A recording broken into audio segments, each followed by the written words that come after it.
Berita melaporkan Pertubuhan Kinabalu Progresif Bersatu (UPKO) mengambil keputusan untuk keluar daripada gagasan Pakatan Harapan. Saudara dan saudari, sebelum ini, Ewan Benedict yang merupakan Presiden UPKO dan pengurusi Pakatan Harapan Sabah juga mengambil keputusan untuk melepaskan jawatan sebagai anggota Kabinet dengan jawatan Menteri Pembangunan Usahawan dan juga Operasi. Tindakan ini adalah kerana kegagalan Kerajaan Madani yang dipimpin oleh Anwar Ibrahim untuk melaksanakan tuntutan hak 40% hasil Sabah di bawah perjanjian MA63.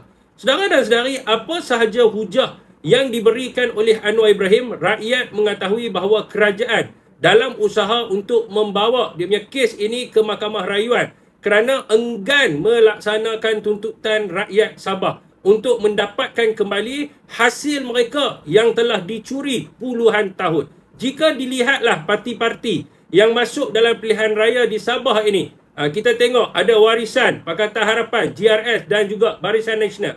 Mereka ini adalah parti-parti yang menyokong Kerajaan Persekutuan dan menyokong Anwar Ibrahim sebagai Perdana Menteri yang ingin membawa kes ini pergi ke Mahkamah Rayuan bagi membatalkan keputusan mahkamah sebelum ini. Jadi, rakyat Sabah, apakah pilihan yang anda ada untuk mendapatkan hak anda balik semula? Sudah tentulah Perikatan Nasional yang dipimpin oleh Datuk Seri Ronald Kiandi, di mana Perikatan Nasional berjanji untuk melaksanakan tuntutan rakyat Sabah jika menjadi kerajaan. So, apakah respon rakyat Sabah?